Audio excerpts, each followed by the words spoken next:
हरिओम. भगवद्गीता बोध. योगदास श्री जय गणेश जोशी यांनी केलेले निरूपण. अध्याय 2. सांख्ययोग. ओम श्री परमात्मने नमः. अथ द्वितीयोऽध्यायः. जय योगेश्वर. परम आत्म्याला नमस्कार. अध्याय 2. श्लोक क्रमांक 2. श्री भगवान उवाच. कुतः त्वा कश्मलम् इदं विषमे समुपस्थितम् अनार्यजुष्टम् अस्वर्ग्यम् अकीर्तिकरम् अर्जुन. श्री भगवान म्हणाले, अर्जुना, तुझ्यात प्रसंगाला न साजेसा भॅडपणा कोठून आला आहे? हा कल्याणकारी नाही आणि सुखावहही नाही, अपकीर्ती पसरवणारा आहे. श्री भगवान उवाच. भगवंत श्री हे दशावतारांपैकी 8वे अवतार आहेत. ते पूर्णावतारी आहेत, कारण त्यांच्यात एकाच वेळी संपूर्ण ऐश्वर्य, परिपूर्ण धर्म, निर्विवाद यशसंपदा, संपूर्ण परिपूर्ण पवित्र श्री, संपूर्ण ज्ञान आणि संपूर्ण वैराग्य असे 6 भग नित्य कायम सतत विराजित असतात. ह्या पूर्णावतारात भगवंत श्रींनी विश्वाला मानवाच्या कल्याणाकरिता अर्जुनाच्या निमित्ताने गीतोपदेश केला. मानवाला कोणत्याही स्थळी कोणत्याही काळी आचरण कसे करावे आणि नरदेहाचा एकमेव उद्देश जो आत्मबोध हा कसा साध्य करावा हे ज्ञात होण्यासाठी उपयुक्त व्हावे म्हणून हा योगोपदेश आहे. पहिला अध्याय हा प्रास्ताविक म्हणून सांगून झाला. आता भगवंत श्री स्वतः आपली अमृतवाणी सुरू करत आहेत. प्रथम ते प्रास्ताविक करत आहेत. कुतः त्वा कश्मलम इदम. भगवंत श्री सुरुवातीलाच मोठं आश्चर्य व्यक्त करत आहेत. अरे, युद्ध नको आणि त्याची कारणं हे जे काही तुम्हाला सांगत आहेस हे अज्ञान आणि त्यामुळे निर्माण झालेली भीती तुझ्यात आली तरी कोठून? भगवंत श्रींनाच आश्चर्य वाटत आहे. आमच्या गावाला एक डॉक्टर होते. ते वृद्ध रोगी आला की म्हणत, बसल्या जागी आजार येईलच कसा, पाहू काय झालंय ते. तरुण रोगी आला की म्हणत, अरे, जेवणासारखं ऊन पाऊस थंडी वारा खाऊन पिऊन पचवून टाकावा, पाहू काय झालं ते. रोगी लहान मूल असेल तर म्हणत असत, तू तर आत्ताच खेळून आलेला दिसतोयस, आजार कुठे आहे? असं म्हटल्यावर रोगी निम्मा बरा होत असे. अर्जुन जन्मतः स्वभावतः हाडाचा कसलेला अनुभवी योद्धा आहे. तो युद्ध नको असं म्हणणं शक्यच नाही. तेव्हा भगवंत श्री त्याला म्हणत आहेत की हे काय भलतंच बोलत आहेस? हे अज्ञान आणि ही भीती तुझ्यात आली तरी कशी आणि कोठून? विषमे समुपस्थितम. युद्ध टाळण्याचे सर्व प्रयत्न विफल झाल्यावर सर्वांनी विचारविनिमय करून युद्धाचा निर्णय घेतलेला आहे. आता प्रत्यक्ष युद्ध सुरू करायचा दिवस उजाडला आहे.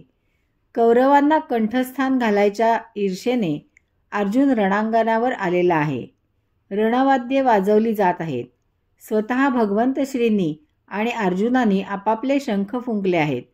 आता धर्मयुद्धाच्या नियमाप्रमाणे वेळ झाल्यावर कोणत्याही क्षणी युद्ध सुरू होईल अशी परिस्थिती आहे.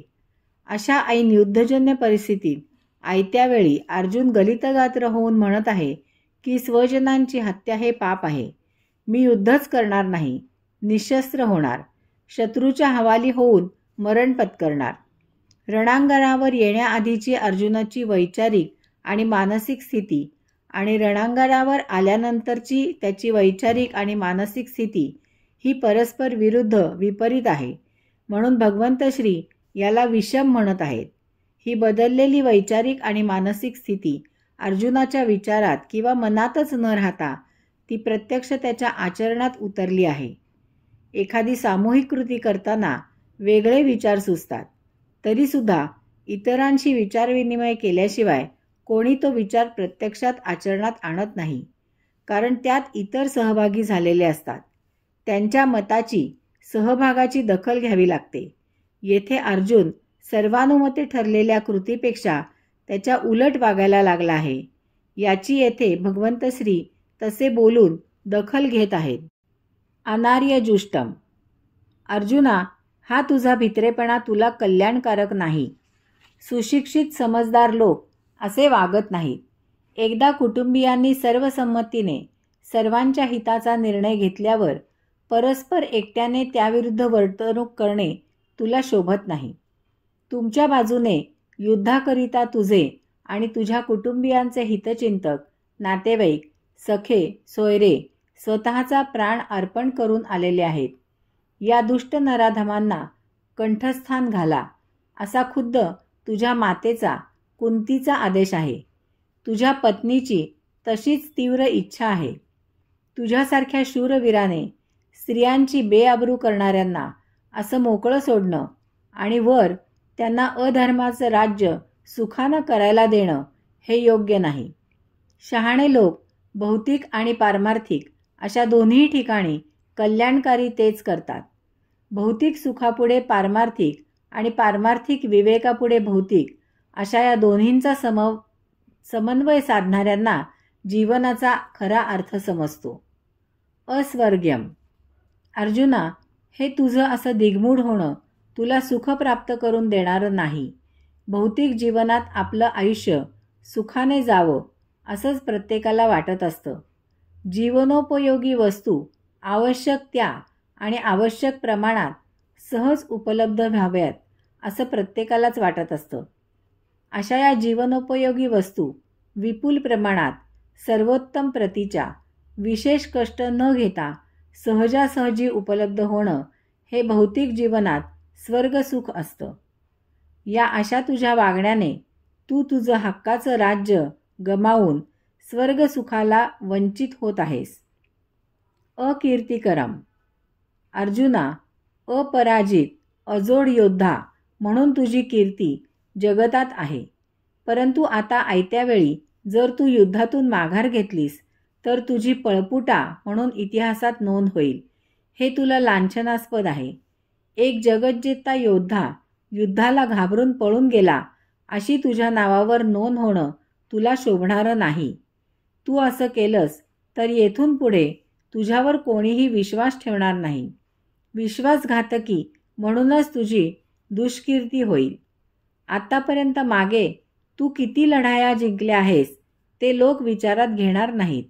या एका प्रसंगाने तुझ्या नावावरील गतपराक्रम कलंकित होईल. अर्जुन.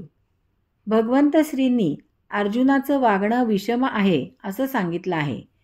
त्यांचं निरूपण करताना त्यांनी अनार्यजुष्टम, अस्वर्ग्यम, अकीर्तिकरम असे तिन्ही नकारात्मक शब्द वापरले आहेत. कारण त्याचं वागणं प्रवाहाच्या विरुद्ध आहे. हे सांगताना सुद्धा त्यांनी अर्जुन असं संबोधिलं आहे. अर्जुन वक्र बुद्धीचा नाही, सरळ स्वभावाचा, निर्मळ मनाचा आहे. आपण श्लोक क्रमांक 2:1 मध्ये निरूपण करताना पाहिलं की अर्जुनाला स्वजनांचा मोह झाला आहे. तसेच त्याला स्वजनांची दया आली आहे. हे सर्व निश्शंकपणे आपल्या हातून मारले जाणार आहेत. हे येथे यक्कश्चित राज्यासाठी मरायला आलेले आहेत. त्यांना जीवदान द्यावे असा विचार त्याच्या मनात आला आहे. यातून त्याच्यात स्वतःबद्दल मीपणा, अहंभाव निर्माण झाला आहे की तो या सर्वांचा मारक आणि तारक आहे. तो नष्ट करण्यासाठी भगवंत श्री नेमका त्याच्या अहंकारावरच आघात करत आहेत. ते त्याला म्हणत आहेत की तू एवढा ज्ञानी, शूरवीर, पराक्रमी, अजिंक्य योद्धा आणि असा कसा युद्धातून पळपुटेपणा करत आहेस? त्याच्या अहंकारावर बोट ठेवून त्याला योग्य मार्गावर आणता येईल का याची ही प्राथमिक चाचपणी आहे. हरिओम.